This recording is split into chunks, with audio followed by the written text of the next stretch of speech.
What up, NBA fans? Welcome back to another episode of NBA Central. We got Cdubb, we got Big Bo, Kev, and we got the man that speaks, Stev0. On today's episode, we talking about it all. Who harder to guard, Joel Embiid or Giannis? And then we diving into the top 20 players, and then got this ridiculous ass hot take. Y'all already know we gonna talk about it after this.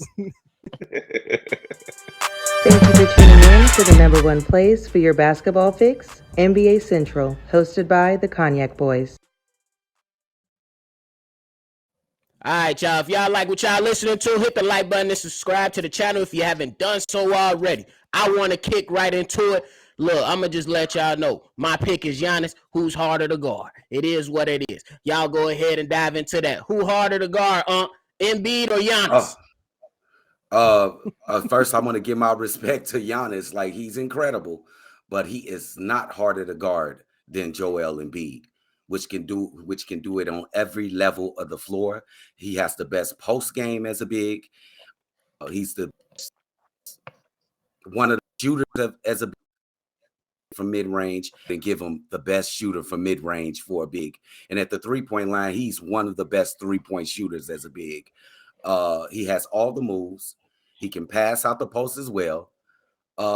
It's just no comparison when it comes to actual offensive bag between Embiid and Antetokounmpo. Antetokounmpo mainly gets his points from energy buckets or transition or lobs, or he's not a player that Embiid is. That's all I got. Kev, I want to hear you. So I'm gonna say in the open court, easily Giannis is the hardest to deal with. Like in transition, bringing the ball up the court. In half court basketball, it's got to be Embiid because they can put him anywhere on the court and he can shoot from pretty much anywhere on the court. But this is kind of like a toss up, to be honest. Like both of them guys are all world players, so it's not far fetched to say that Giannis is harder to guard. But I'm going with Joel Embiid at the moment. Who you got, Steve-O? I feel like it depends on how you look at it, because I feel like at the end of the game, it might feel like Giannis was the hardest to guard because physically he'd punish you physically. Your chest gonna be hurting by the time the game's over with. But I feel like most players gonna have an issue with Joe because, like you said, he all around just great. He good at everything. You don't know what he's gonna do. And he big just like Giannis. He can post you up. He can face you up. He got a handle. He can like he not scared to try any shot. He practice every shot. Like he will step back on you, sidestep you, post fade, dream shake, all that. So you like mentally and physically, I feel like he harder because you just gotta you don't know what he gonna do.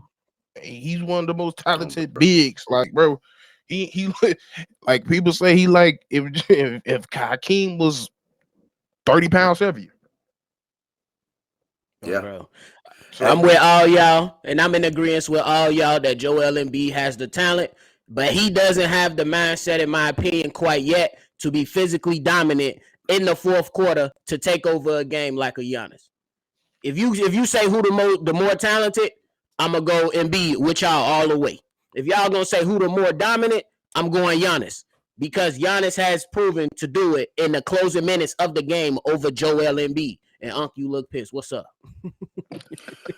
I'm just saying, you just broke them all the way down to the fourth quarter, like because that's when it matters. Joel Embiid in fourth quarters, bro. Like he has performed in fourth quarters, but when it matters in those playoff series, when we seen Joel Embiid go, he has not finished the deal because teams typically push him out to the 3-point line, and that's where he lives.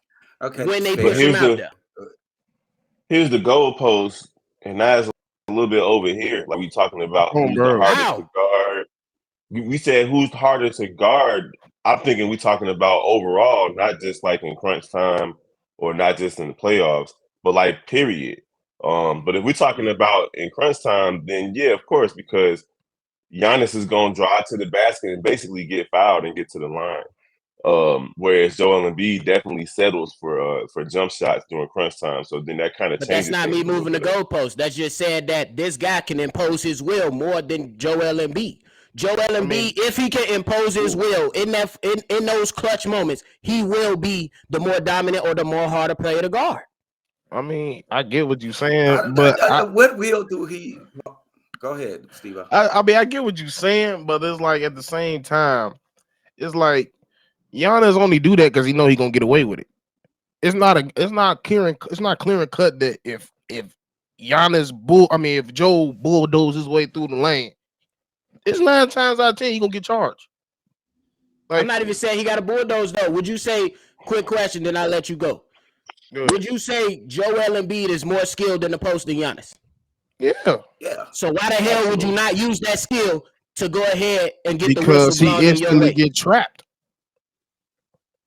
If you pay attention in the ball out of his hand, game, too good. If you pay attention at the end of the game, when it's time for him to make a shot, they trapping him, and it's like he not as quick enough or fast enough for like, okay, Giannis see that coming. Okay, I'm gonna run straight to this mud because I know they're gonna call a foul. He ain't quick enough or have that type of like. I also think context matters as well. The team he's around.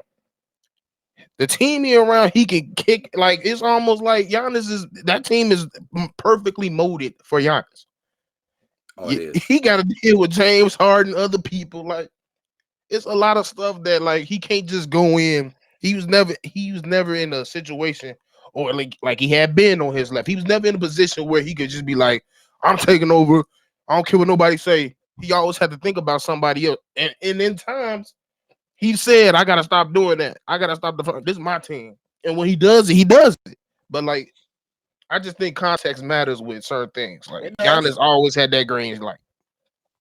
It does. I believe Joel Embiid had that green light, but he wanted to give it some up to Ben Simmons. I think they wanted Ben some shots. I think that was more internally for coaches too. It wasn't just him. I think Joe, honestly, if he wanted to just go off, he would. Go up. Will we agree that the bag is not comparable? It's not even comparable offensively. They on different planets. And I know. He got Joe got a duffel bag. Giannis got a grocery bag. That's He doing comparable, bro.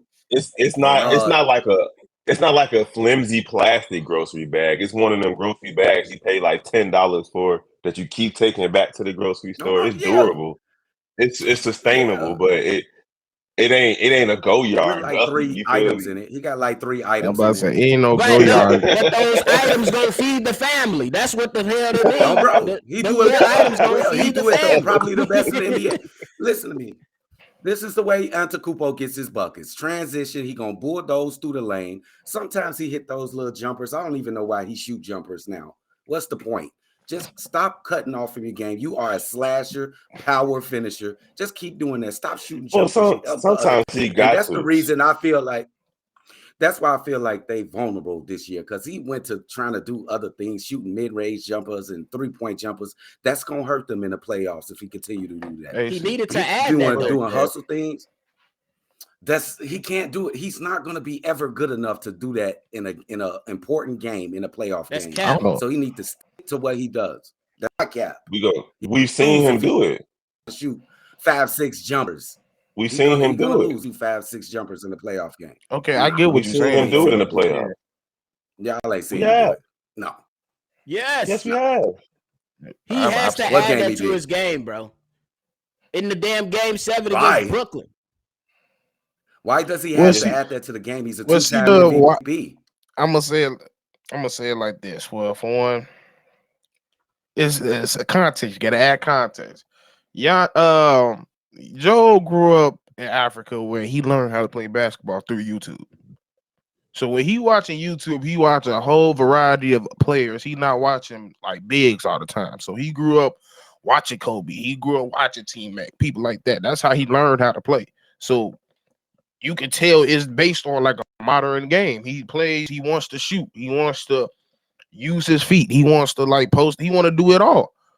Giannis, you could tell Giannis in Greece had that one coach like you a big man, dunk the ball.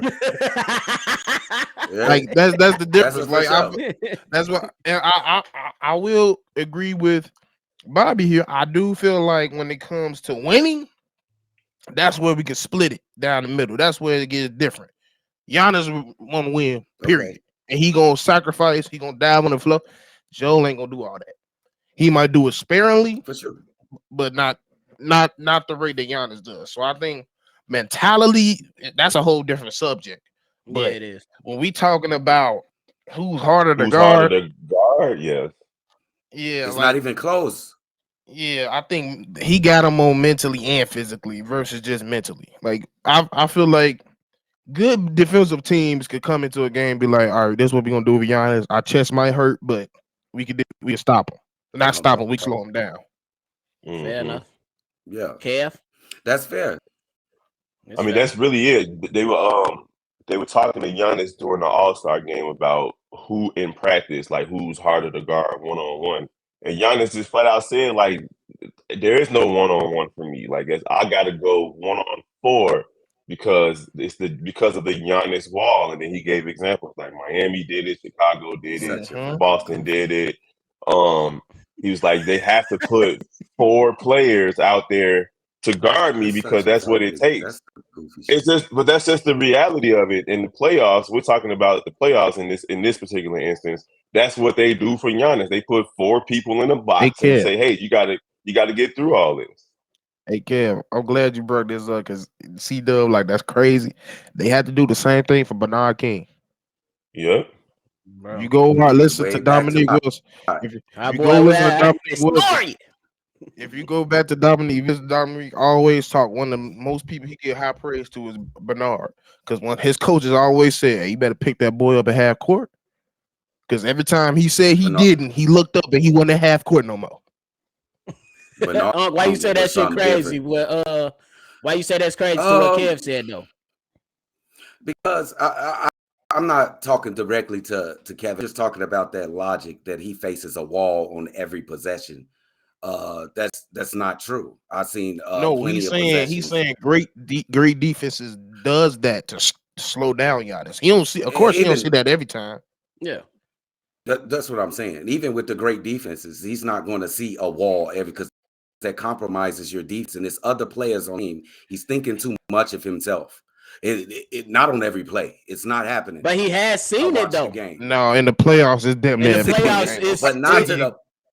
It's not every play. Absolutely not every play. You cannot. No, not every play, but it's definitely a lot though, bro. It's a lot, bro. 80% of the time. Think about it. When you hoop before, if somebody double you 3 times out of 5, yeah, it's not every time, but it feel like every time. Bro. That's a lot. That's extra. Dang. It ain't really extra though, because you can literally look up. You can literally go on YouTube and see 1, 2, 3 people spread across that 3-point line, so he can't penetrate. Bro. That like it's plenty of time. You know, that's in certain spots. Good coaches do it in certain spots. Y'all correct. They do. I mean, yeah. But that's not every possession. He act like he facing it every possession. When he played the Bulls, Patrick Williams guard him pretty much. When he guard, but every team don't get a pat. No, bro. When he played the Boston Celtics. Well, when he was talking about it, when he was talking about it to that reporter, though, I think he was just mentioning the playoff situations in which that occurred. I don't think he's talking about every single game, but I could be wrong because he didn't really say that. But when he mentioned the teams that he mentioned, it was the playoff teams. I mean, Giannis got to get more serious about basketball. I've been seeing a lot of goofy. He's a champion. How serious can he get? He finished, bro. I think it's he's not focused. He focused on being this NBA nice guy, goofy guy. I'm telling y'all, bro, he got to focus on basketball again. He's serious on basketball. He a fucking champion. He gonna lose some in Hold on, Kev. We talking about the same. We talking about the same player that came in that was a tweak. Bro, you can't. I'm talking about this season. I've never This heard season. I've heard a lot of things, but I've never heard anybody say that Giannis is not focused on basketball. I think he's not focused. He trying to be this character of that's some You B talking- shit. I'm a That's nice some guy. bullshit. You saying him on That ain't on bullshit. All-Star Weekend, and that's some bullshit, bro. Oh, bro, that's what I'm saying. No, that's every game. That's every game. After every game, he come in. Are Okay. you crazy, Even bro? I'm gonna say it like this though. Even if he is though, once that whistle is blown, ain't no goofy Giannis no more. Bro. Listen, Hey, I hope listen, so. C-Dub. I hope so. During their I hope so. 12-game win streak prior to the All-Star break, my man's averaged like 38 points and like 15 good. boards. And that's really like the first time, you know how they come up with stats like, oh, this is the first time in NBA history. Okay. But during that type of stretch, he's the first player to put up those type of numbers across that time span. I just can't agree with that he doesn't focus on basketball. That's Okay. fine. But let's look at his MVP seasons. You see his demeanor. He was focused. He was determined to win every game that he played. You could read it through his face. You could read it through his post-game comments. Or we just want to win. It's getting more Hollywood. Bro, he gotta pace himself now. Dude. No, He 28 years old. Winning chicken dinner, bro. Like I love bro. when you got that focus. I like guarantee that. you. How much you want to bet? We gonna look at these stats. So he won MVP. What year? 21? 2021? Yeah. I think it's 20. Is it 20? Yeah. Regardless. He won back to back. Regardless, he's averaging more this year. Regardless. Okay. He averaging 31.3 right now. And 12 boards. He going crazy. And 12 boards. And his MVP, he was averaging 29. All right. Yeah. Bet. Last thoughts on this, so we're gonna move on. He nice. I'll just put it like this. You can't sit here. His part, to be honest, he might be the most serious player in the league. I don't know what you get this from. Hey, if Milwaukee and Boston show up, play each other in the Eastern Conference Finals, who you picking? Just real quick. I'm picking 7 games, and then it's a toss-up. Yeah, that's what I'm saying. 7 games. Yeah, it's going 7, bro. Don't take a big. Make a big. Stop playing in the middle. The Celtics gonna win. I think the Celtics have the better Boston. team. I'm picking Boston. I ain't gonna lie. I don't know how healthy Time Lord is, so I'm picking Bucks. Oh, because we don't know how healthy Time Lord is, and we need the same Al Horford we had last year, and that's asking a lot. He old. He long in the tooth. Bro, because he got dunked on and went bonkers. He went nuts in that in that Eastern Conference Finals. All right, so the next. Thank you for tuning in to the #1 place for your basketball fix, NBA Central, hosted by the Cognac Boys.